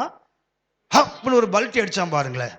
இந்த அம்மாவுக்கு ஒரு 3 மாசத்துக்கு முன்னாடி சொல்லியிருந்தா யோவான் சாணன் கருக்கலைஞ்சே போயிருப்பான். 3 மாசம் இது போயிட்டு ஷாலோம்னு உள்ள ஒன்னொன்னுக்கு சாலோம் போயிடும். என்ன பண்ணியிருப்பான்? ஹேன்னுவான். 5 மாசத்துக்கு முன்னாடி குறிச்சான், அவன் இல்லாமலே போயிட்டு இருப்பான். ஆனால் தான் ஆவியாவில் 6ஆம் மாசத்துல போய் சொல்ல இருப்பாருங்க, இந்த அம்மா துரு துருன்னு கையை கால சும்மா உட்காராது, சொன்ன உடனே கிளம்பிடும். ஒரு 10 ரூபாய் தூக்கிட்டு ஷேர் ஆட்டோவுக்கு போய் நின்றுருக்கும். இது வருது ஷேர் ஆட்டோ, ஏறி உட்காரு போயிடு. கவனியுங்கள், இவங்க யாரு? தேவனுடைய தாயாக தெரிந்து கொள்ளப்பட்டிருக்காங்க. அந்த அம்மா யாரு? அவருக்கு முன்னோடி தான். அவங்க வந்து இவங்கள பார்க்கணுமா, இவங்க வந்து அவங்கள பார்க்கணுமா? ஹலோ, அதுக்கு தான் தீவிரம். எதற்கு? தன்னை விட ஆவிக்குரிய வாழ்க்கையில் அவர்கள் குறைந்த இடத்துல இருக்கிறவங்க. இவ யாரு? ஒரு பரிசுத்தமுள்ள ஒரு கன்னிகை. இது சொல்லுவாங்க ஒரு outstanding miracle in all areas. வானத்துல பூமியில பாதாளத்தில் அப்படிப்பட்ட ஒரு அற்புதம். அப்படிதான் ஏசாயா 7:13 கேட்பாங்க தீர்க்கதரிசி, வானத்தில் இருந்தாகிலும் ஆழத்தில் இருந்தாகிலும் ஒரு அடையாளத்தை கேளு. அவன் சொன்னா, கர்த்தரை நான் சோதிக்க மாட்டேன், கர்த்ததாமே உனக்கு ஒரு அடையாளத்தை கொடுப்பார். இதோ ஒரு கன்னிகை அப்படின்னா அது என்ன அர்த்தம்? வானத்துல பூமியில பாதாளத்துல ஒரு அவுட்ஸ்டாண்டிங் மிராக்கிள். அவ்வளவு பெரிய அற்புதத்தை பெற்றவங்க அவங்களை விட ஒரு இன்ஃபீரியரானவங்க எங்க ஓடி போறாங்க? இன்னைக்கு ஆவிக்குரிய வாழ்க்கை நீங்களான எதுக்கு தீவிரம் காட்ட வேண்டும்? நம்ம தலை வாங்க தீவிரம் காட்டுவோம். Price the Lord. நமக்கு எது வசதி இன்னைக்கு? தலை வணங்க அல்ல, தலைய வாங்கிறதுக்கு. மார்க்கு 6ஆம் அதிகாரம், மார்க்கு 6ஆம் அதிகாரம் 25ஆம் வசனம் வாசிங்க.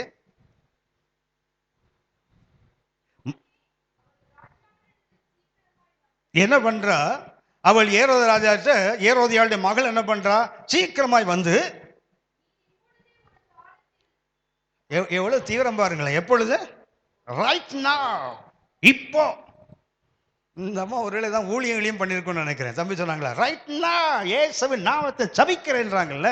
எப்போ? Right now. இது யாருன்னா ஏரோதியாளுடைய மகளுடைய ஆவி. இது என்ன பண்றா? இப்பொழுதே எனக்கு என்ன வேண்டும்? அந்த பரிசுத்தவானுடைய தலை வேண்டும். கொஞ்சம் லேட்டானா கூட என்ன பண்ணுவான்? யோவான் ஸ்நானம் முடியும், ஏரோது முடியாதுன்னு சொல்லிட்டானா வம்பு இல்லை. ஆகவே என்ன பண்ணும்? உடனே தலை வணங்க தீவிரிக்க வேண்டுமே தவிர தலை வாங்க தீவிரிக்க கூடாது. இன்றைக்கு ஆவிக்குரிய உலகத்தை தலை வாங்குவது நமக்கு ரொம்ப ரொம்ப வேகமாக போவோம் அதுக்கு. ஆனால் தலை வணங்குவதற்கு எனக்கு ஆச்சரியம் என்ன, முன்னாடிலாம் அந்த கொடையை பார்த்தீங்கன்னா ஒரு 5 அடி நீளத்துக்கு ஒரு கொடை வச்சிருப்பார். பார்த்துருக்கீங்களா தாத்தா? 2-3 பர்பஸுக்கு யூஸ் ஆகும். ஒன்று எதுக்குன்னா நாய் விரட்டுறதுக்கு யூஸ் ஆகும். தெருவில் நாய் வந்துன்னா நாயை மிரட்டலாம். அடுத்து என்ன பண்ணலாம்? வாக்கிங் ஸ்டிக்காக பயன்படுத்திக்கலாம். மழை வந்தால் என்ன செய்யலாம்? அப்படியே கொடையை பிடிச்சிக்கலாம். ஆனால் இப்போல்லாம் பார்த்தீங்கன்னா நம்ம பிள்ளைங்களுக்கெல்லாம் ஒரு சின்ன பேகு, குட்டி பேக் இருக்குல்ல, பேக் இருக்கு. அந்த பேக்கு பேர் என்ன பேர் தெரியுங்களா? ஹலோ, அது தெரியாமல் நான் கேட்பேனா உங்களை? ஏங்க, ஹேண்ட் பேக் எனக்கு தெரியாதா? தெரிந்த பொருள் தெரியாத பெயர். அந்த பைக்கு பேர் என்ன தெரியுங்களா? Vanity back. அந்த பைக்கு பேர் என்ன பேரு? கையில் வச்சிருக்காங்கல்ல நம்ம மாதிரி. நம்ம இப்போ கொஞ்சம் சுவிசேஷ பையா மாத்திட்டோம் நம்ம, சரியா? ஆனால் முன்னாடி யார் பை வச்சிருப்பாங்க? எல்லாம் குப்பமா கோவிந்தமா பை வச்சிருப்பாங்களா? அப்படி நடக்கும் பார்த்துருக்கீங்களா? சில அம்மாலாம் சொன்னீங்களே, தம்பி சொன்னாங்கல்ல, சினிமா பார்த்துருப்பீங்கல்ல. ஹலோ, மறுபடியும் அங்கேயே வரீங்க. இது வம்பு பிடிச்ச வேலை இல்லை. இப்போ நீங்கள் இன்றைக்கு போனோன்னா மறுபடியும் டிவியில் சினிமாவுக்கு போகிறேன்னு நான் சொல்லலை. ஆனால் கவனிங்க, அந்த பழைய கால இப்படி சுற்றிட்டு, அதுக்கு பேர் என்ன பேர்? தமிழில் என்ன பேர் தெரியுங்களா? டம்பப்பை. அதுக்கு பேர் என்ன பேர்? டம்பம். அதுக்குள்ளே இருக்கிறது என்ன? அப்படி ஒத்துறது ஒன்று இருக்கும். அப்புறம் இங்கே கருப்பாக ஒன்று பெயிண்ட் அடிக்க ஒன்று இருக்கும். அப்புறம் இங்கே சிவப்பாக ஒன்று பெயிண்ட் அடிக்கும். பார்த்துருக்கீங்களா? ஆமாம், அதுதான் அதுக்குள்ள. அதுதான் அதுக்கு பேர் என்ன பேர்? வேனிட்டி, மாயைன்னு வச்சிருந்தான். அவனே நல்லா தான் பேரை வைக்கிறான். அதுக்கு பேர் என்ன பேர்? மாயை. அதாவது தான் போட்டிருக்கு, புறம்பான அலங்கரிப்பாகிய அலங்கரிப்பு உங்களுக்கு அலங்காரமாய் இராமல். 1 பேதுரு 3:4. அவன் சொல்ற இது என்ன? மாயை, அழிந்து போகிறது. விலையேறப்பட்ட ஒன்று என்ன? தேவனுடைய பார்வையில் விலையேறப்பட்ட உள்ளான அலங்காரம் சொன்னார் இல்லையா? அந்த டம்பப்பை இருக்குது. அதுதான். அதுக்குள்ள என்ன இருக்கும் தெரியுங்களா? சொன்னேனே, ஒரு மாயையான அலங்காரங்கள் மாத்திரமே இருக்குமே தவிர என்ன இருக்காது? ஒரு மகிமையான அழகு கொடுக்குற ஒண்ணுமே இருக்காது. அதை தான் தூக்கிட்டு போறாங்க இன்னைக்கு. நம்மளால அதை தான் தூக்கிட்டு போறாங்க. கொஞ்சம் யோசிச்சு பாருங்க, உள்ள என்ன வைக்கிறேன் ஒன்று. பைய இப்போ பை வச்சிருக்கீங்களா? அப்படி கொஞ்சம் திறந்து பாருங்களேன், சிப்பை திறந்து பாருங்களேன். 2 வருஷத்துக்கு முன்னாடி வாங்கின ஒரு பிளவுஸ் பிட்டோட ஒரு பில் அங்கே இருக்கும். ஹலோ, பார்த்துருக்கீங்களா? உருப்படாத பில்லு என்னெல்லாம் இருக்குதோ மொத்தம் அதுக்குள்ள ஒரு பையன் ஒரு நாளாவது எடுத்து அது தலைகளை கொட்டி அதுக்குள்ள என்னதான் இருக்குன்னு பார்த்து எடுப்பீங்களா? எடுக்க மாட்டீங்க. இவன் என்ன பண்ணா தெரியுங்களா? தீவிரித்து வருகிறாள். எதற்கு? இவன் தலையை எப்படி என்ன செய்யணும்? காலதாமதம் செய்தால் என்ன ஆகிடும்? நமக்கு வம்பு. இவன் ஒருவேளை மனம் மாறி விட்டால், மனம் திரும்பி விட்டால், தரமாட்டம் சொல்லிட்டான்னா என்ன பண்ணக்கூடாது? இந்த பை இருக்கு தெரியுங்களா? இந்த பைக்குள்ள ஒன்று வச்சிருப்பா. 3-4 மடிக்கிற ஒரு கொடை இருக்கு தெரியுங்களா? தாத்தா கூட எவ்வளவு நீளம்?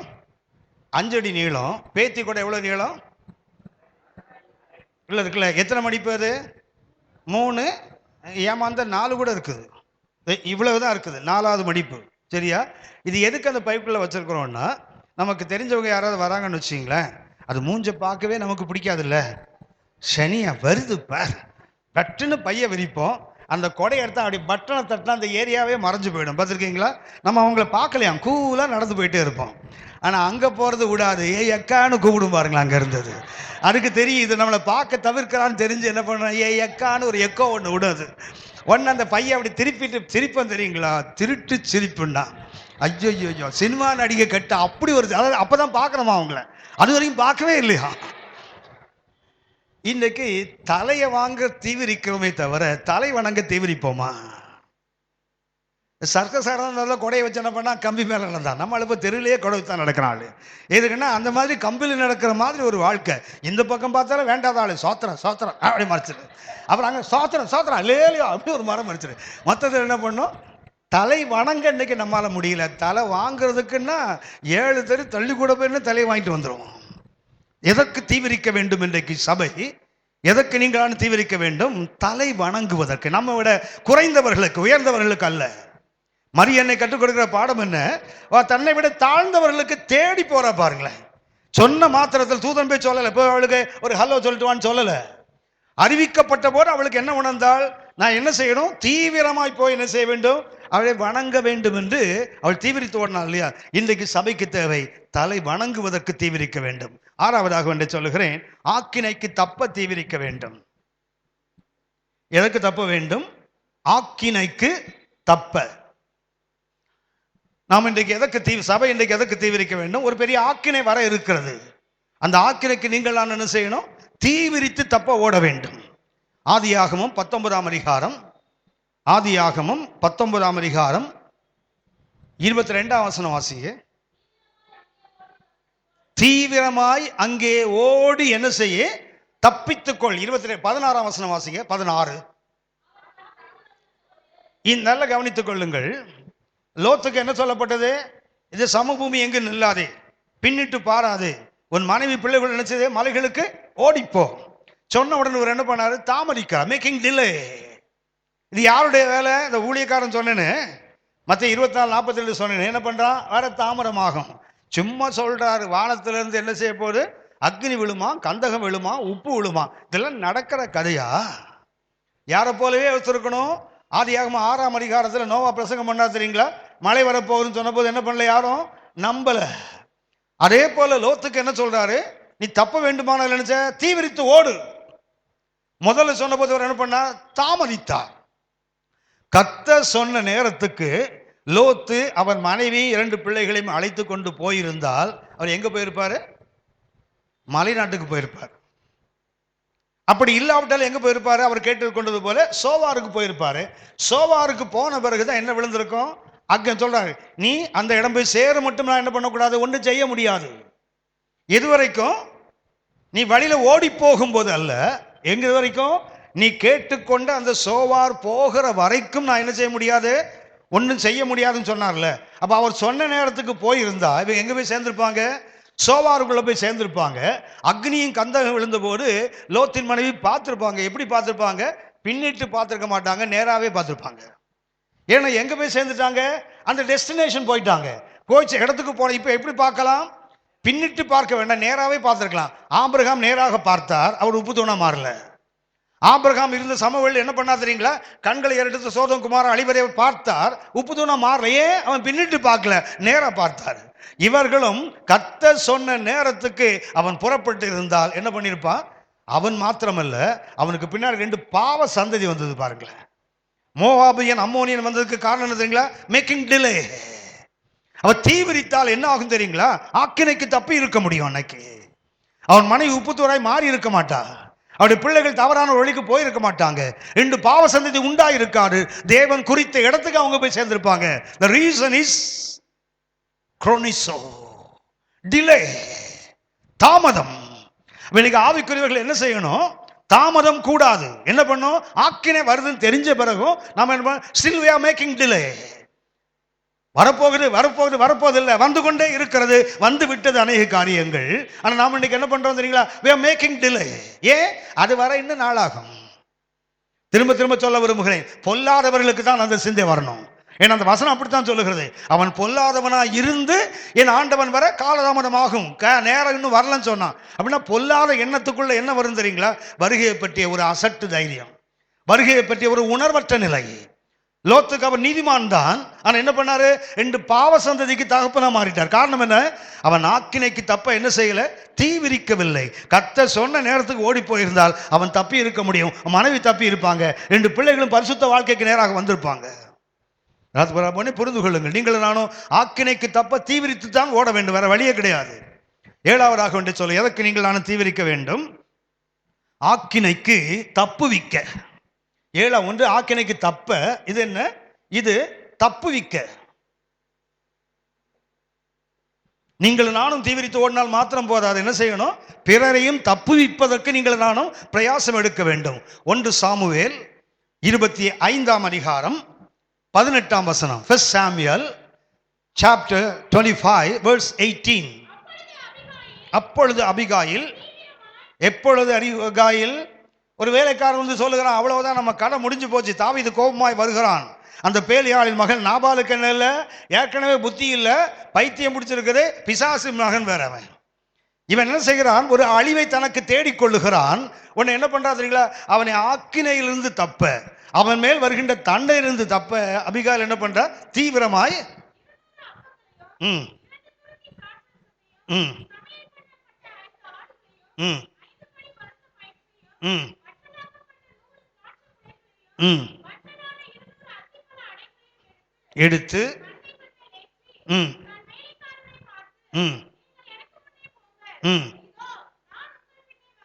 அப்படின்னு முதல்ல என்ன பண்றா? அவனை தப்பு வைக்க என்ன பண்றா? வருகின்ற தண்டனைக்கு தன்னுடைய கணவனை தப்பிக்க வேண்டும் என்ன பண்றா? நம்ம அபிகாயிலா இருந்திருந்தா, கர்த்தருக்கு ஸ்தோத்திரம், கர்த்தரின் ஜெபத்தை கேட்டா, தாவீதை சரியான வேளையில் கொண்டு வந்தார், சாவிடா நாபால்னு சொல்லியிருப்பாங்க. யார் அவன்? ஒரு நல்ல கணவன் அல்ல. அவன் யாரு? ஆகிருதி, துஷ்டன், பைத்தியம் பிடிச்சவன், பேய் பிடித்திருக்கு, இல்லைன்னா அவன் முட்டாள். இத்தனையும் இருக்குது அவங்கிட்ட. இவனுக்கு ஒரு அழிவு வரும்னா என்ன பண்ணிருப்பா? அழிஞ்சு போகட்டும், கர்த்தர் ஜெபத்தை கேட்டாலும் ஸ்தோத்திரம் பண்ணிட்டு உட்கார்ந்துருக்கல. மாறா என்ன பண்றா? அவனையும் தப்பு வைக்க தீவிரித்து ஓடுறா. பாருங்களேன், அதுக்கு அடுத்த வசனத்தை வாசித்து பாருங்க. 23ஆம் வசனம். நல்ல கவனிச்சீங்களா? முதல்ல பொருள்களை அனுப்புவதற்கு தீவிரம். தாவீதை சந்திக்க போகும்போது அவனை கண்ட மாத்திரம் என்ன பண்றா? தீவிரமாய் கழுதிலிருந்து இறங்கி அவனை பணிந்து கொள்றா. பாருங்களேன், அடுத்தது பாருங்க, 34ஆம் வசனம். 34. தாவீது சொல்றது பாத்தீங்களா? நீ தீவிரமாய் என்னை சந்திக்க வராம இருந்திருந்தா என்ன இருந்திருக்காரு?